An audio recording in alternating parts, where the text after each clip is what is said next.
Can you hear me? Yes, sir.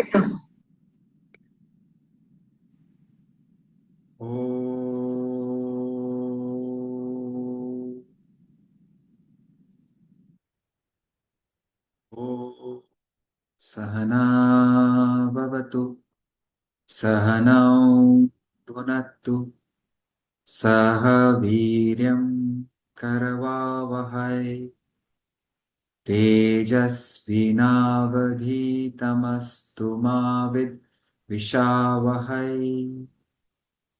Om Shanti Shanti Shanti. May the Lord cause us to enjoy. May the Lord protect us. May we strive together. May we keep the ego aside during the study. Om Shanti Shanti Shanti. Next prayer. Om Sarve Bhavantu Sukhinah Sarve Santu Niramaya Sarve Bhadrani Pashyantu Ma Kaschit Dukhat Bhag Bhave. We pray for the happiness of one and all. May everyone be comfortable, happy, and cheerful at all levels of the personality.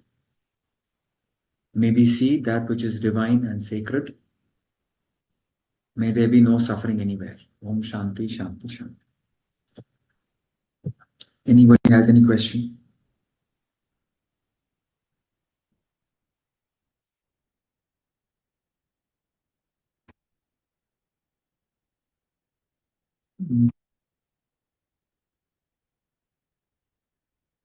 So based on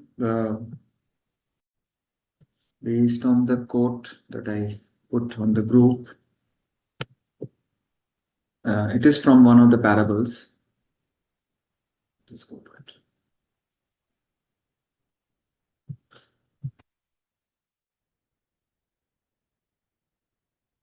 Yudhishthira and the dog, I think.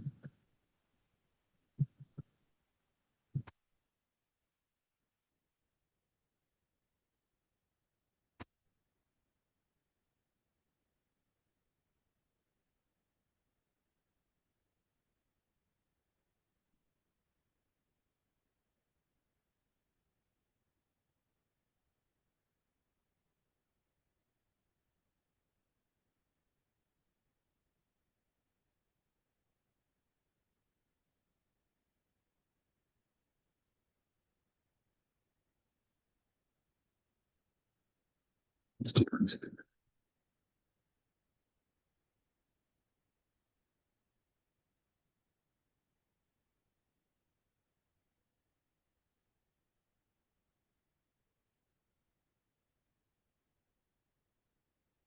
Does anybody have the hard copy?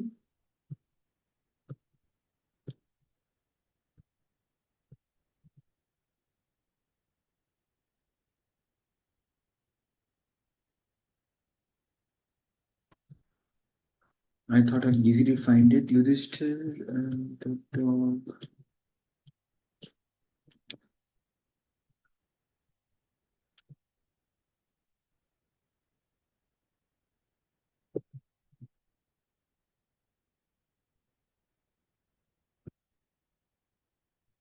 I can type it here now. Search. Are you saying 164, story 164? 164?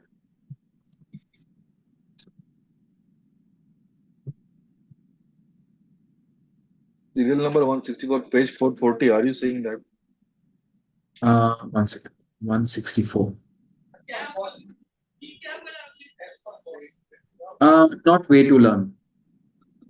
Okay. Okay, Sean, Yudhishthira, not way to learn. I also got confused. I thought that is the one.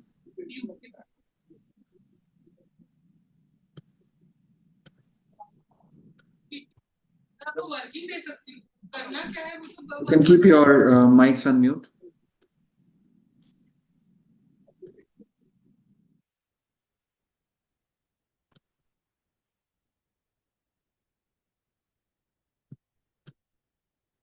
One second. I read it in the Kindle.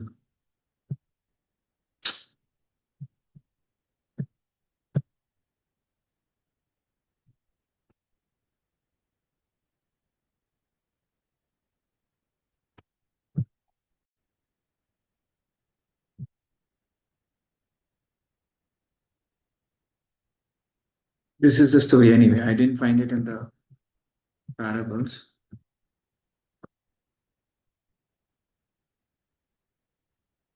We're reading from here. There is a fine. Can you see it on the screen? Yes, sir. Yes, sir. Yes, yes.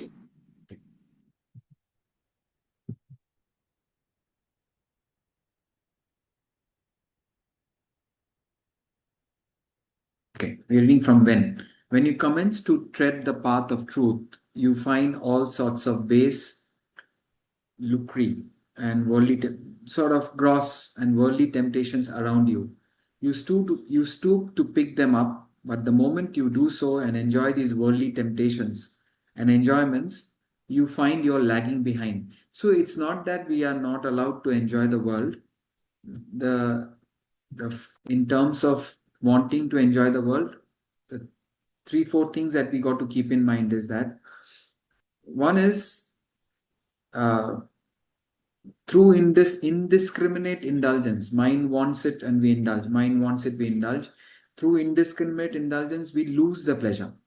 To retain the pleasure, we have to get into moderation, regulation, disciplines, which is the middle path. If you don't contact the world, there is frustration. If you go all out and enjoy, you lose the pleasure. Simple example, if I love chocolate ice cream and I have it breakfast, lunch, dinner, within 2 days I'll be fed up, right? So in order to enjoy the world, one point, we'll put the points down. Message everyone. First point is that middle path, which is regulation. The intellect regulates regulation, discipline, and uh, moderation. As long as the intellect calls the shots, it's okay. We contact the world as a master, not a slave. Swami used to give the example: you go to a party and you decide that I'll have whatever two pegs of alcohol. If you take two and stop, that means your intellect has sanctioned it and it's under control. The moment the mind starts dictating three, four, then we have lost control. So, in terms of worldly enjoyment, safe is middle path. Secondly, it should be dharmic. It should not be against. I am whatever. I mean, I don't want to give examples and unnecessarily put thoughts. But if you can't be middle path to an adharmic activity, I kill once in a while. Whatever other examples you can give, the activity must be dharmic. Thirdly, attachment to the body. Yes, body has its needs, but by over pampering and catering to the body all the time, we become body conscious. That is against being self conscious. Body is matter, materialistic, sensual, physical, we becoming. So, in order to actually live, that I am not the body and I can do with the basic minimum. It's not that you cannot enjoy. So, that see, if you want to enjoy, middle path and dharmic. But now, if your goal is detachment to the body, then you would naturally want to the opposite of attachment to the body is want to do tapas. Some people sleep on the floor.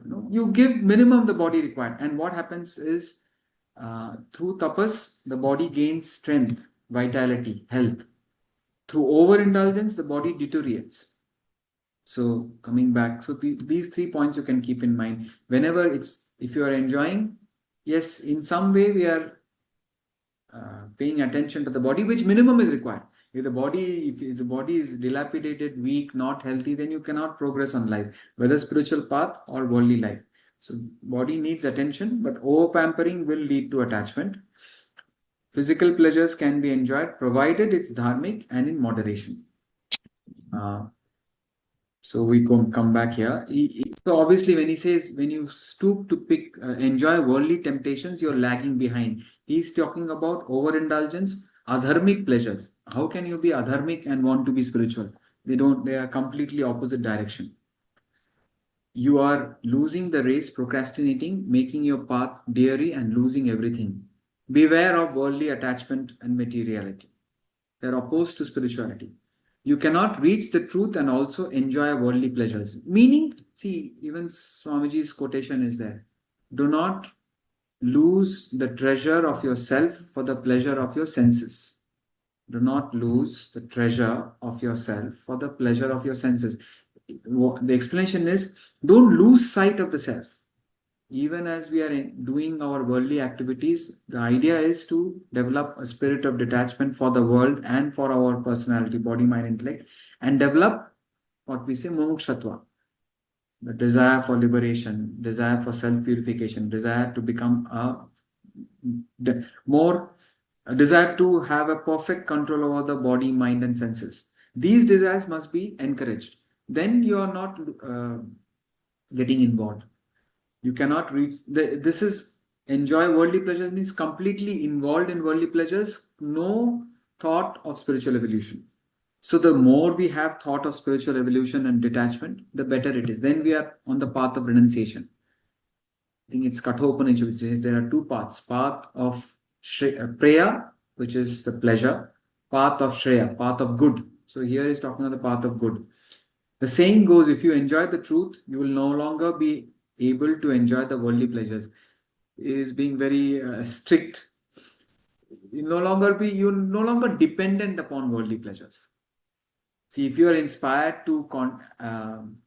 if you are inspired, you don't have to frustrate yourself, but you can't overindulge. But if you are inspired to do less with the world, you can encourage that. That's a beautiful thought. Beautiful preparation for attuning to the self. Enjoy worldly pleasures, and truth will elude your grasp, get ahead of you. Rama is telling you the truth today. See, Rama only is talking and he is only saying, Rama is telling you the truth today. It's like if I say, Vasap will take the class today.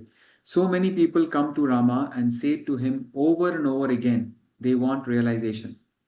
You may gain realization this moment. See his conviction. You may gain realization this moment. Get rid of the attachment. And at the same time, shake off all hatred and jealousy. See, this is important, no? We study Vedanta, we prepare our mind so that the mind must be free from all hatred. Practice and learn forgiveness. Mind must be free from all jealousy. How can there be jealousy? Comes when there is otherness. If there is oneness, you're not jealous of your own family, you're jealous of the neighbor. So wherever there is oneness, there is no jealousy. So we have to have love, we have to have oneness.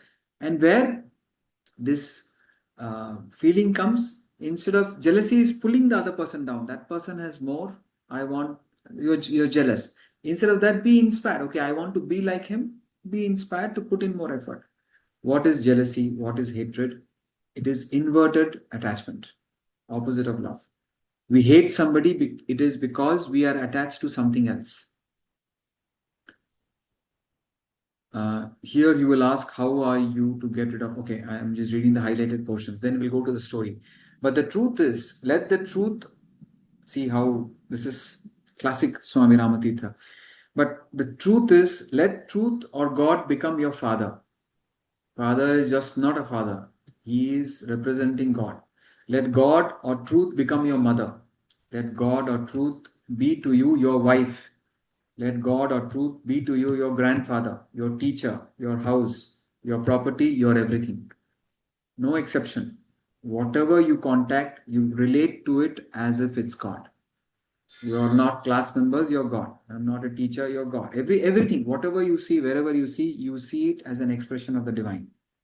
Have all your, then that is not attachment. You're divinizing everything. That's what our sages did, na? Mind went towards power, Ma Durga. Mind went towards fitness, Lord Hanuman. Mind went towards knowledge, Goddess Saraswati. Mind goes towards wealth, Goddess Lakshmi. So divinizing everything. Let your father be God. Let your mother be God. Let your wife be God. Let your grandfather, everything, doesn't leave everything. House, property, everything is God. Apparently, there are stories that he will take a stone and he would, he's not faking it. We have to, what they call, what is that saying? You have to fake it to make it. In the sense, you have to pretend, but he was genuinely looked at the stone as if it's his own self. Have all your attachments severed from every object and concentrate yourself on one thing, the one fact, one truth, your divinity. So this is why we need preparation to understand that. Swamiji says, don't study Ramatita, and I am teaching Ramatita. You have to explain carefully. We need preparation. You can't have I mean, in and through our worldly activities, we have to prepare ourselves to a state where you concentrate on one thing, one fact, one truth. That's your divinity. If we can do that, if the preparation is done, it's if a Swamiji used to give the example of a piston. The piston has to enter a cylinder. If the cylinder inside is rusted and the piston itself is rusted, you try to push the piston will break. But then you prepare it. You take a what is sandpaper, a rough sandpaper, and you scrub the piston and you scrub the inside of the cylinder. And then you take a fine sandpaper and again scrub the piston and again inside of the cylinder. Then you put lubricant and it slides in. So once the preparation is done, then the mind can focus on the divine, only divine. Immediately on the spot, you gain realization. There is a beautiful song. I'm not singing the song. I'm continuing. If your brother stands in the way of your realization, the truth, shake him off as Bhivishana did. We'll cover it. Don't cut off your ties with your brother. If your wife stands in the way of your realizing the truth, cast her aside as Bharatri Hari did. I don't know what he did, but please keep your family members. Don't put me into trouble. And when I'm recording this, if your husband stands in the way of realizing the truth, throw him off as Meera did. If your preceptor, your religious guide stands in the way of your realizing the truth, shake him off. Thank God it's an online class. Cast him overboard just as Bhishma did. I don't know what Bhishma did. Anyways, did because see, this is the message. Your real relative, your truest friend is truth and truth alone. See, your real relative, your truest friend is truth and truth alone. We study the quote of E. Carpenter that there is no happiness unless you have clean drop thinking about yourself, and you have to vouchsafe the personality that much importance as you would give yourself to a stranger. I'm just taking the point of stranger here. See, we are all, if you see it philosophically as a panoramic view, all of us are probably going through. I don't know if anybody is new in the class. If you're new in the class, study the theory of reincarnation. Vedanta cannot prove reincarnation, but there are verses after verses. Just yesterday's verse, chapter 7, forget the verse number. Chapter 7, verse 19, I think. Yeah, it's in the group. Says Bahuna at the end of many, many life, very, very clear word, Bahunam Janmanam.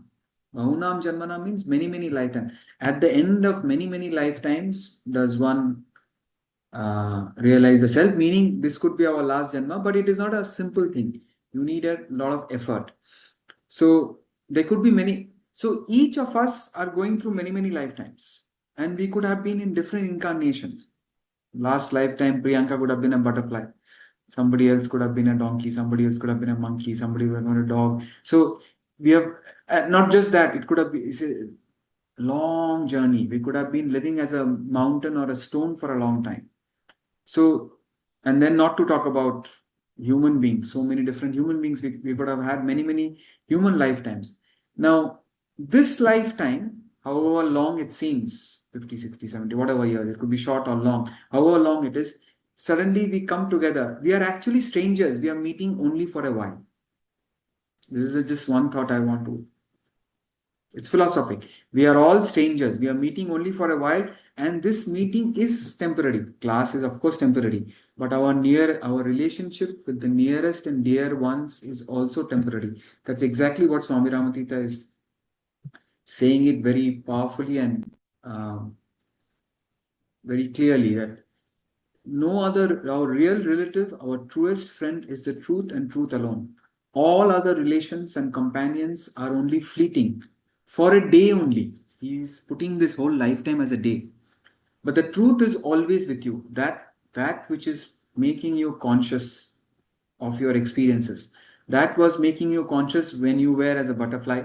That was making you conscious when you were a whatever monkey or a donkey. Consciousness is always there. It was there in the past. It is there in the present. It is there in the future. Consciousness is our real nature, which we don't know now. But at least we relate to our relations as if how the previous page said, not previous page. Let the truth be your father. You serve your parents, your family members as if they are God. The more bad and vicious they are, the more you should serve. That's like a lottery. Lottery means a jackpot towards spiritual growth. Uh, Truth is with you always. You cannot, how much ever you try, you cannot lose the truth. Like the wave will go back to the ocean. It cannot happen. The wave has come out of the ocean and is hanging around. No, no, no. How much ever you wicked you are, you will helplessly get back to the truth. Truth is your real self. Truth is nearer to you than your parents. Truth is nearer to you than your wife, children, friends, etc. Obviously, he was talking to husbands. That's why he's saying truth is nearer to you than your wife. You have many wives, so truth is nearer to you than your husbands, children, friends, etc. Uh, I'm putting all of you on mute. I'll give you a chance to ask questions. Respect truth more than kings, parents, children, father, mother, anywhere, anyone. This is, I think, the starting of the story. There is a fine illustration. This is the background. Everything, all relationships are momentary. All relationships must be divinized. We must pursue the truth. There is a fine illustration given by the life of a king in India. This king is Yudhishthir. He was going on the path of the truth, which is what we are also attempting. It is said that he, not lie, all book is full of spelling mistakes. It is said that he was going up the Himalayas to let his body melt down in the snows. There is a long story about it. Rama and Basav need not relate to you the whole.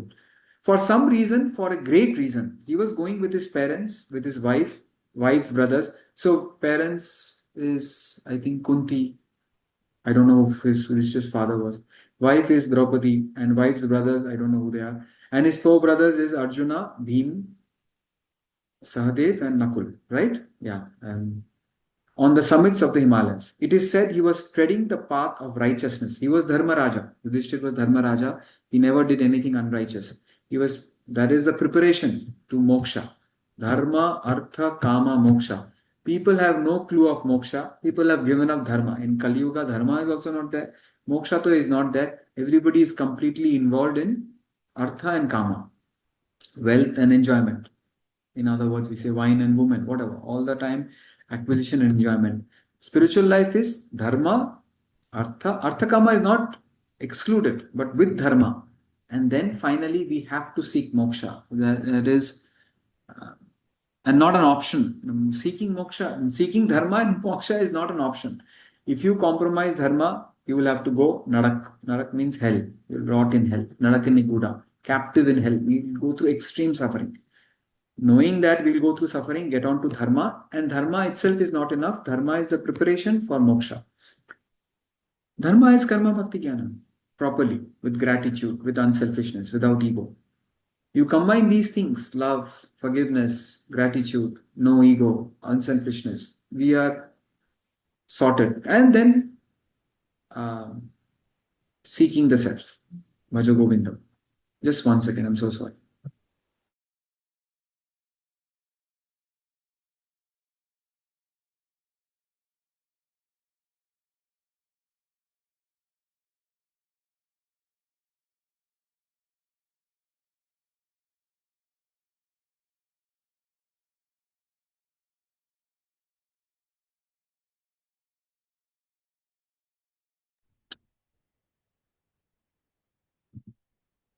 Sorry, 1 second.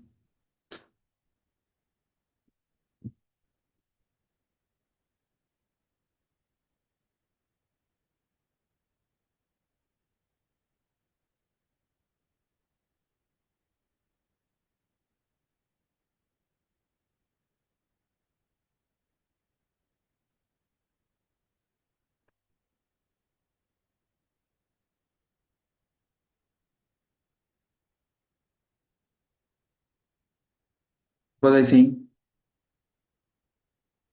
About Dharma, this artha, question. kama, moksha. Right? Sorry, yes, somebody. No, correct. Yes, just Yeah.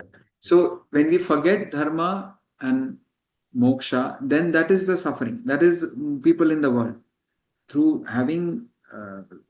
So doing karma bhakti, if you karma bhakti jnana properly, I mentioned few qualities: love, forgiveness, gratitude, unselfishness, lack of ego. This is the preparation, and add to that the thought of the self, that I must find out myself. Bhaja Govindam, Bhaja Govindam. Then that is dharma and moksha. And artha and kama will happen automatically. The more you don't want, it will happen actually. So karma we have to keep on doing, because dharma is performance of duty. How can we not do our actions? So we can't doing duty in the right manner, seeking the self, seeking the self. So Dharmaraja Yudhishthir, he was treading the path of righteousness. He was going to seek the truth. That's why he was going up the Himalayas. It's symbolic. He was going ahead, marching on. His younger brother was following him. After his younger brother came his other brother. So whatever, Nakul, Sahadev, Bhim, Arjuna was going. So in right order, after the brothers was the wife of this king, Draupadi, he goes ahead, his face towards the good, towards the goal actually, towards the goal, his eyes set upon the truth. He found his wife bewailing behind him, tottering down. She could not follow him. Don't take it as a physical thing. This is tottering down means she could not pursue dharma. She was fatigued and about to die. Here the king did not turn his face back. He asked his wife to run up to him a few feet, and there he would carry her with him. Come up to me, but she could not go up to him for those 3 feet. She was lagging behind. She could not manage to go up to him, and he did not turn back. See, don't take it literally. Just going a few steps back and carrying her is not adharma. In fact, not doing this adharma. This is symbolic. She could not live up to the dharma, to the heights, the standards of dharma as Yudhishthir was able to. But Yudhishthir will not compromise. He did not turn back.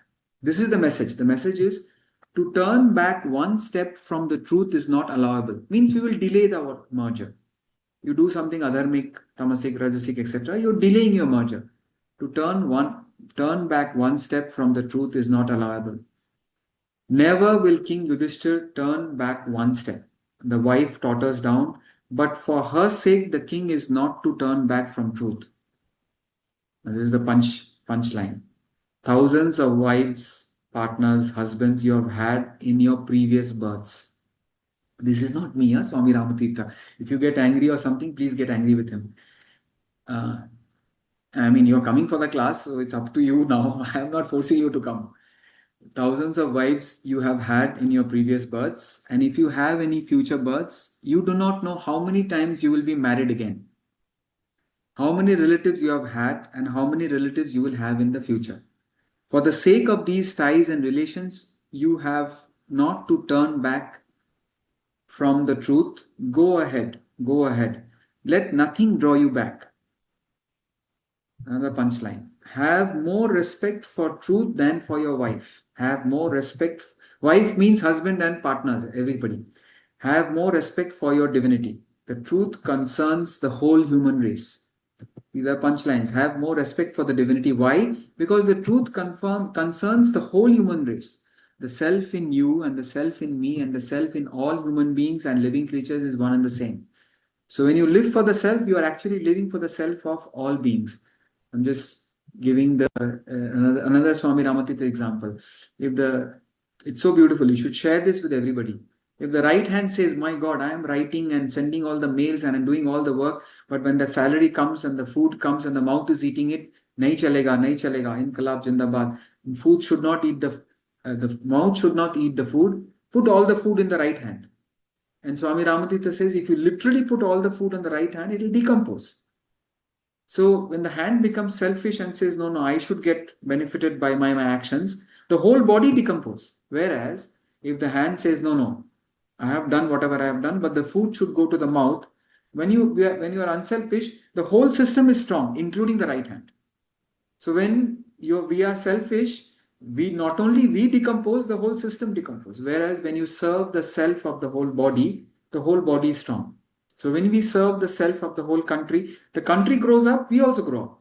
So that's why, we have to feel our oneness with the totality, the larger group. We should feel our oneness with the company. Whether other are feeling or not doesn't matter. We should feel it. You should feel it. I should feel it. I should feel one with the academy. Doesn't matter whether I get the money or the academy get it. When you work for the totality, you are benefited. So you are included. But so we don't have to be selfish. So we have to be protected. Our protection lies in being unselfish. No, no, no. What is the worldly wisdom? Oh, no, no. If I don't think of myself, what will happen? Exactly, the right hand talks. If I don't think of me, what will happen? No. Serve the self of the whole body, the hand is taken care of. Same thing, the same logic here. The truth concerns the entire human race. See, this is very inspiring, but in the sense, I'm very grateful for this story. I couldn't have started this journey without this story. But it has to be done at the right time. I was not having, I was young and I had the opportunity to do the 3-year course. And this story gave me the strength to do it. Divinity or truth concerns all time is eternal. Your worldly ties are not so. They are momentary. Bear in mind the law that what is really good for you must be really good for your wife or your companions. I use the same logic. I was very, very clear. Doing chartered accountancy and doing a 3-year course at the academy at the age of whatever, 22. If it is good for me, it will definitely be good for my parents. And by God's grace, it was good for my parents. They never, see, others will go through their karma.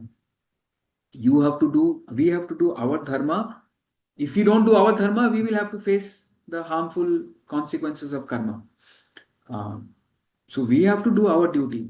As a youngster, as what we say, brahmachari, the first obligation is to actually gain Brahma Vidya. Then you do whatever you want. So I made sure after the 3-year course, my first priority was parents. And fortunately, I was able to do, thanks to Swamiji and other people's support, I was able to do it from the academy. After 3 years also, if I have neglected, I don't know what kind of karma that would have been. So, but this is a law. If you genuinely think, not a mind-led thing, if your intellect, your conscience says that what is really good for you must be really good for your wife or your companions. If you see that for you, not earn, for you it is really beneficial to live apart from your wife, remember that for her also it is really good to live apart from you. This is the rule. The same divinity or truth that underlies, so this is what I had put now. Instead of wife, I put family members. The same divinity or truth that underlies your personality underlies the personality or being of your wife also. 5 family members. The wife of King Yudhishthir fell down, but the king went straight on, asked his brothers to follow him. They ran on with him for some time, means they also followed dharma and moksha for some time. But the youngest brother could not keep pace any longer. He was tottering down, overtaken with fatigue, and was about to fall when he cried, "Brother, brother, Yudhishthir, I am going to die. Save me. Save me." My God, what all spelling mistakes. King Yudhishthir did not turn his eyes away from the goal. No compromising. That, like that, kaun banega crorepati. If you get 50,000, if you accept 50,000, that's gone. Game is over. 5 lakhs, you take that, the game is over. No, neti, not this, not this. The target, self-realization or nothing. Remember, Swami is saying this. In this field, we are all seeking the truth in whatever. In this field, it is self-realization or nothing. I'm the best teacher or whatever, I don't know. Best human being, best. No, you're not a human being. Your consciousness. That's what Sage Vashishta told Rama. You are not a human being. You are the consciousness. So it's consciousness, infinite bliss or nothing. Apart from infinite bliss, anything short of infinite bliss is finite. It is momentary. It is almost like for a day. Yudhishthir did not turn his eyes away from the goal, from the truth. On he went ahead. He simply calls out to his younger brother, "Gather courage enough to run up to me. Those 2-3 feet, he would take him with him on that condition. But for nothing would he go one step behind to give him even a pull." No compromise. On he goes. The youngest brother dies. After a while, the second brother, who was at the end of the rope, cried and was about to totter down. He calls for help. Brother Yudhishthir, help me, help me. I am going to fall down. But brother Yudhishthir does not turn back. This is not a mountain climbing. This is dharma and moksha. So on he goes. This way all the brothers died. But King Yudhishthir did not swerve or turn back a single step. Away he goes. He goes on the path of righteousness. See, there is another story of Harish Chandra. He loses everything. He loses his wife. He had something, I don't know, some of you may know the story. He had a debt or he lost something. He loses his kingdom. He was a great king. He loses his kingdom. He loses his wife. He loses his son, and he had to take up a job of burning dead bodies. And his son is extremely sick. His wife, who was a queen, it was a Rani in the palace, was working in a house as a maid servant. He is working in the crematorium burning dead bodies. Wife is in a doing jhadu pocha, and they don't have the money to cure the son. Son dies. The wife takes the body without any money to the burning ghat, and uh, they recognize each other. That he understands that maid is his wife, and she recognizes as the crematorium guy. The guy who is burning the dead bodies is the husband, and they are crying because the child is dead, and the wife says, "I don't have money. Can you burn this dead body?" And he says, "No, without the fee, I will not burn this body. No reference. Okay, you are my wife. I will do it." Now, don't go by the story. He will not break dharma at any cost. There cannot be a more pain, no, from a king to lose everything. Imagine you are the king, everything is at your beck and call. You lose everything, wife gone, uh, child is dead, and wife comes to just cremate the body. That also he says no, without, and then the whole thing is, and then that was his last test. The whole thing comes back. Basically, he realizes himself. So no compromising with dharma. And I don't know when do we follow dharma. We are always compromising with dharma. At least let's get inspired. That's about it. King Yudhishthir did not swerve or turn back a single step. Away he goes. He goes on to the path of righteousness. The story runs that when King Yudhishthir reached the pinnacle of truth, when he reached the goal, God himself, the truth personified appeared to him. Just as we read in the Bible that God appeared in the shape of a dove, a bird, so in the Hindu scriptures we read about God appearing to certain persons in the body of an angel or in the shape of King of Heaven. So the story goes, when King Yudhishthir reached the pinnacle of truth personified approach and asked him to go into the heaven, to ascend to the heaven. As you read in Bible about certain people being raised alive to heaven, so here is the story of King Yudhishthir being asked to ascend to heaven alive.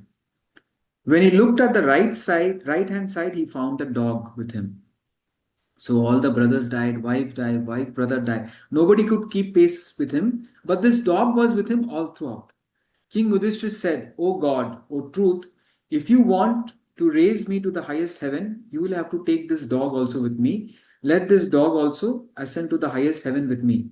But the story says God or truth personified said, "King Yudhishthira, that cannot be. This God is not worthy of being taken to the highest heaven. The dog has yet to pass through many transmigration." So we were dog earlier, now we have got human birth, now we may try to get moksha. So now he says, no. The God is saying Dog needs to pass through many transmigrations. The dog has yet to come into the body of a human being, live the right life, dharmic life, and live as a pure, immaculate person. Then it can be raised to the highest heaven. Yudhishthir, you are worthy of being taken to the highest heaven in the body, in the human body, but not the dog. There, King Yudhishthir says, "O truth, O God, I come here for your sake, not for the sake of heaven or paradise." This is I am not come here for enjoyment. I have come here to seek the truth. If you want me to raise to the highest paradise, to enthrone me there, you will have to take the dog also with me. My wife did not keep pace with me. She staggered onto the path of righteousness. See, it's not mountain. Thank God he clarifies. She staggered on the path of righteousness. My youngest brother did not keep pace with me. He staggered on the path of truth. My brothers did not keep company with me. They forsook me. They yielded themselves to weakness. They allowed temptations to get better of them. Thank God this is there. I mean, I was saying it can't be mountain now climbing. It's so silly it is. They yielded themselves to weakness. They became whatever, dharmic, sensual, worldly. They allowed temptations to get better of them. They did not keep pace with me. But here is this dog. He alone comes up with me. Here is this dog. He shares my pains, my struggles. He shares my lights. He partakes my anguish. He labors with me. Here is this dog. If this dog divides with me my difficulties, my hard fights and struggles, why should he not enjoy my paradise or heaven? I will never go to the paradise or heaven if you do not make this dog share equally with me the paradise or heaven. I have no use for your paradise if you do not let this dog go with me. There, the story says the truth personified. Um, Please do not ask this favor of me. Do not ask me to take this dog with you. But King Yudhishthir said, away, O Brahma. See, it may be so. It's a last test actually. It means, oh, I have done so much and now I am the verge of enlightenment. Okay, I will enlighten. Let the dog be. I will get. No, no, no. Having done, I don't want enlightenment. Even there is following dharma. According to him, dog has done all the, let's not say dog. This person has done all the karma that I have done. If I deserve enlightenment, this person also deserve. So that was the last test. He was even there at the temptation of enlightenment, if you call that a temptation. I mean, it is the highest temptation, infinite bliss. These are all these are all dramatized. We can't be dog enlightenment. I mean, it's all dramatized that if at no stage you compromise with dharma, at no stage you're being selfish. Okay, I will get it. No, no. If I deserve enlightenment, this person also deserves enlightenment. Away, he says, get. I don't want enlightenment. That means maybe he's giving up that last thought. I don't want enlightenment. That happened to Buddha's disciple. No, he did everything and did not get enlightenment. And then he called all his disciples. This was Buddha's disciple. Then somebody, I don't know, Bodhisattva or somebody, I don't know. He called all his disciples and said, there is no such thing as enlightenment. You all go home. And in that very pose, he got enlightenment. He dropped the last thought. First, let us drop. I can see Priyanka's face. No other face I can see. Let us drop our negative thoughts as well.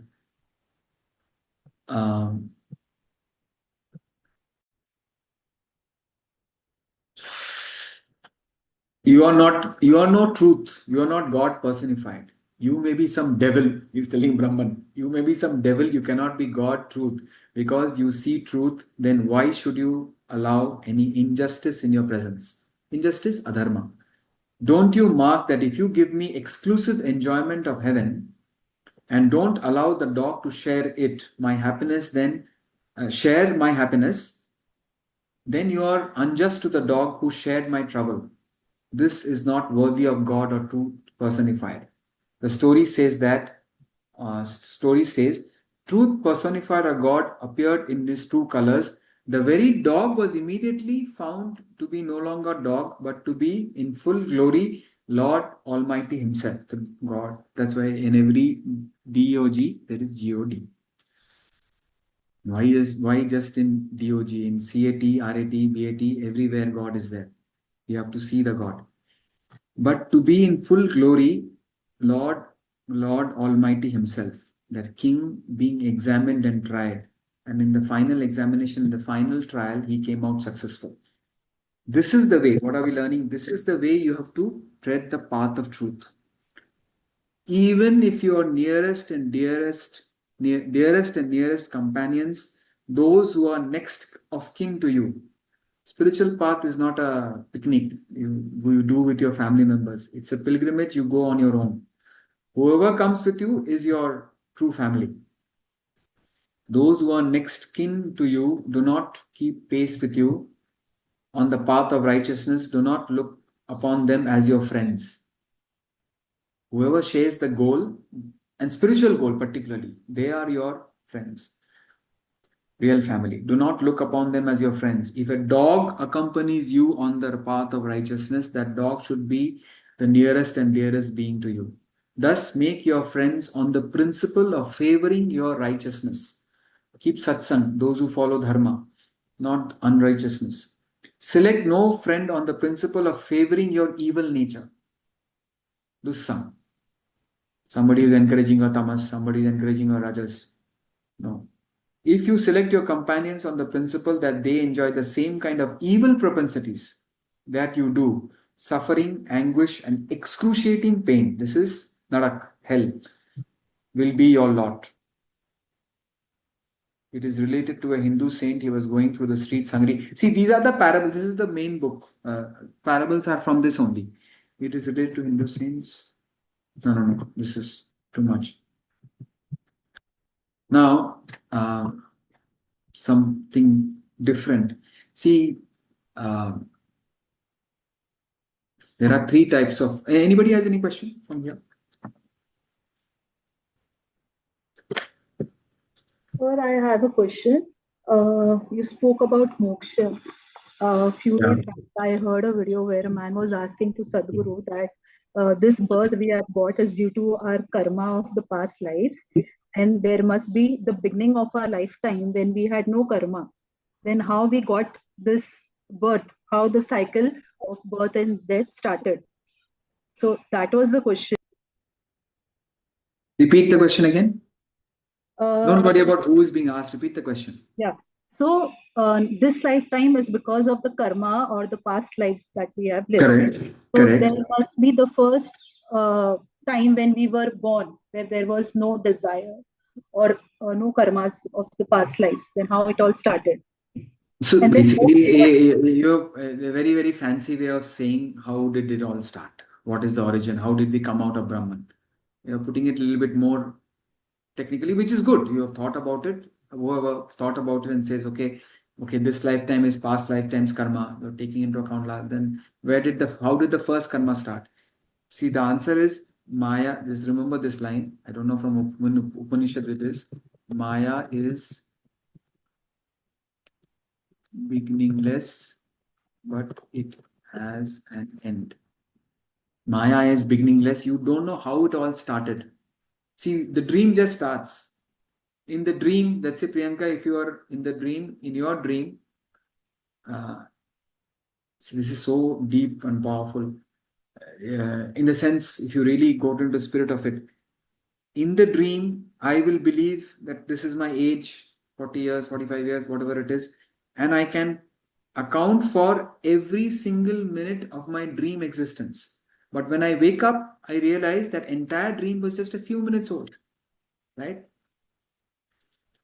So when the moment we are in this waking state, we feel there is a perfect continuity. 5,000 years ago, Gita was written, 10,000 years ago, Upanishad was written, and Ramayana was there, Mahabharata was there. But if this was my dream, this is just a few minutes old. How this all started, we don't know. Maya is beginningless, but it has an end. See, logic says anything that has a beginning will have an end. That is life. Wherever there is birth, there will be death. Where there is a beginning, anything that has a beginning will have an end. But this is beyond logic. The world seems beginningless. Maya seems beginningless, but it has an end in realization. You can end it by following the spiritual. Follow the scriptures. Don't worry how it all started. Another silly example, but effective example. Suddenly there is a king cobra in your room. How did it come, sir? No, get the thing out. First you get it out. Don't worry how. After you take it out, you can think how did it come. Now, if the cobra is in the room, take it out first. So if you are already stuck in Maya, get out of it. This Maya is because of our mind, because of our thoughts, because of our negative thoughts. Get rid of these negative thoughts. Now see, I'm just talking about qualification. So sometimes we miss the qualifications of a student. Particularly in a spiritual class, Students have no business. If you want to be, I mean, see, nobody is forcing you to come for this class. Knowledge is taken, never given, right? There are, in the Bhagavad Gita, Shri Krishna says there are 3 types of students. One type of student is coming to show off his knowledge. That Upanishad I've read, and this Atma Bodha I've read, and Viveka Chodamani I've read. Second type of student is come to test the master. Okay, let me see what this student has to say. They are not student. Third type of student genuinely wants to learn to improve himself. Even if the master scolds, the true guru, who is a true? I'm not a true guru because I'm very nice and passive. I'm not a true guru. True guru is there only to crush your ego. You say, idiot, get out. And then if you stay back, he will give you the knowledge. What knowledge? You're not the body, mind, intellect, and yourself. You don't come to the class to defend yourself and then I'm this right, I'm doing that right. The teacher relationship is, teacher doesn't try to find mistake with the student doesn't try to find mistake with the teacher. Then he's not a student. Who is a student?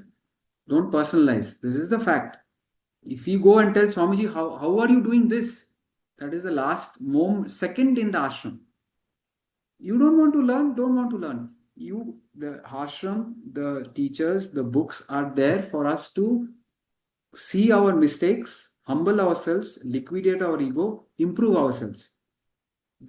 None of us have any business to come and criticize the book. You can ask questions, sir, I'm not able to understand this. How did this happen? You don't question why we have to study. I mean, you don't start finding mistakes with the institute or the books or the teacher. Then this is not the right place. You find maybe this institute or teacher is not the right thing for you. You find your own teacher who will say, oh, you are very good, will not scold you. So in other words, teacher, the students has 3 qualities. Pranipatena, complete devotion. You don't find mistakes with the teacher. Pariprashnena, you can ask questions, not suddenly give an opinion. Third is Sevaya. Minimum thing is can I contribute something? Student will come with all selfishness, with all the ego, and find faults with the institute and the teacher. What kind of a student is that? You have to humble your ego and ask, what have I come here to the class for? What have I come here for? Have I come here to learn, or have I come here to show off my knowledge, or have I come here to find mistakes with the teacher? True guru, I am not a true guru. That's why if true guru was there, he'll crush the ego. So, guru's role is to shake off our tamas, shake off our rajas. If the teacher gets angry, if he's a true teacher, it must be for our benefit. Oh, no, Swamiji must be in a bad mood, that's why he's shouting. If he is shouting, it must be for my good. Then I'm a student. Whatever he says, if it is applicable, yes, otherwise, clear. Little bit of something, how can the institute be like, how can the institute charge? Everything should be free, is it? So what I'm trying to say is simple. If we come to the knowledge with selfishness and a big fat ego, we will not learn. And this institute or this class is not for people who want to be selfish and keep on saying, I am right, I am right. You come with humility. You ask any number of questions, we'll answer. Sometimes the class is a discussion. I only give chance to ask. You contribute. You have anything to say. Like the Wednesday class is not supposed to be a lecture. It's a discussion. I am also studying. I'm very thankful to the person who mentioned this idea, let's study Ram Tirtha. So I am also studying. And my friends are also inspired. That they ask me, what parables did you take today? So we study, and if you have a can't hear you. Okay, sorry. Can you hear me now? I'll put my video off.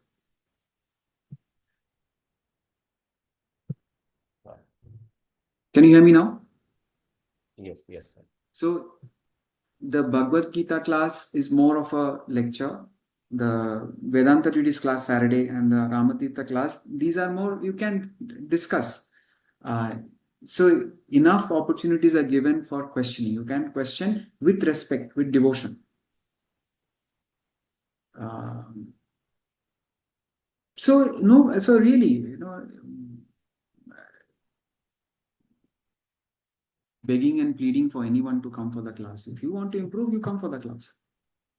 Otherwise, yeah. Any questions? Swamiji. Yes. Who's this? So, yeah, Harsha Yeah. Goyal. Yes. Acha, your name is coming as Prajana. Your Harsha. Rajna, yeah, my daughter's name, yeah. Okay, Harsha, tell me. तो मेरा एक experience है. सो मैंने एक आश्रम जाना start किया था. तो वहां पे इवनिंग में आरती होती थी. तो I wanted to offer my services means anything if I can do for ashram. So some people were there. So you said na ki guru will always try to crush your ego.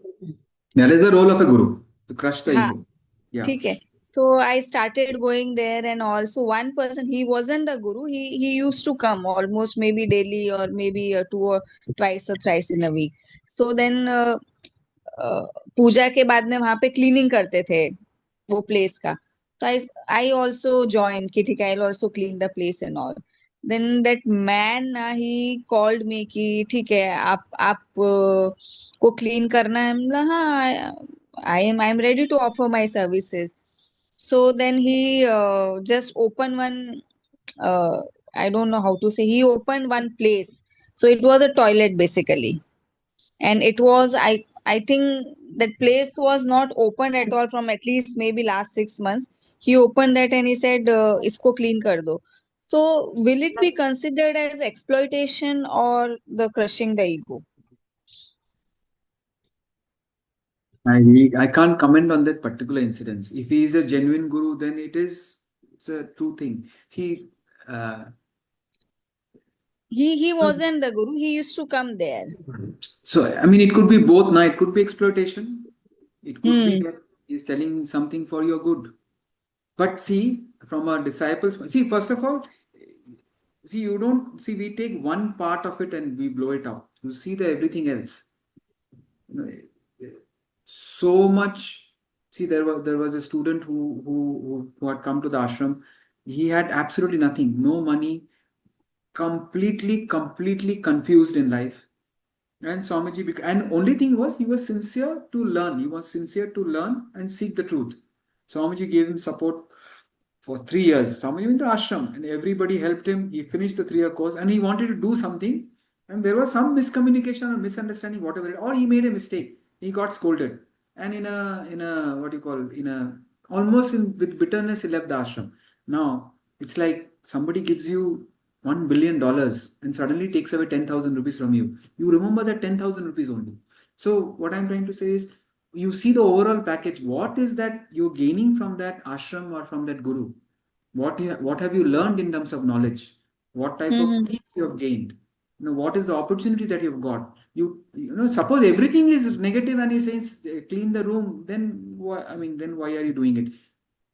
So you take the overall picture. What is that you are learning? And if you have a better source, please go ahead. Each one has to. I will not go and listen to any in Bengali we say Ram Sham Jodu Modu, in Tom Dick and Harry. I will learn from somebody I'm inspired by. So if you are inspired by somebody you're learning from, now don't try. Have some faith that that person is saying something which is good for me. But if you're not getting anything out of it, don't take that one part of it. What else is he doing? Now from the disciples' point of view, if you genuinely believe in that person and you clean that thing, it's extraordinary good karma for you. You will be rewarded for your sincerity and faith in the Guru and the scriptures and your dedication. The Guru may be fake. So that way you have the intellect now. You have to see, we cannot judge them. They are far, far above us. How can we judge them?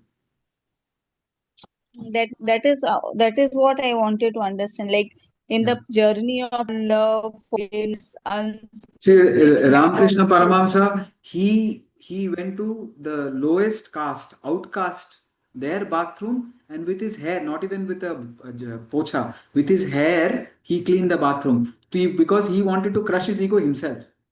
He didn't want to feel that he's somebody special. So it can't be like a little nursery kid's little scolding. Why did you scold me? This is a spiritual class. If you want to learn, you come with your humility, you come with unselfishness, you learn, and if you're not learning, I mean, nobody's forcing you to come. I'm saying generally. So what is the idea? We must humble ourselves and learn. And if there is any difficulty in concepts, you're most welcome to ask question at the appropriate time.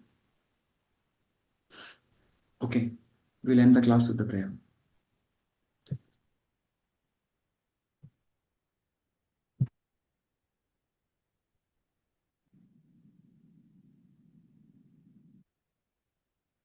Purnamada Purnamidam Purnat Purnamudachyate Purnasya Purnamadaya Purnameva Vashishyate.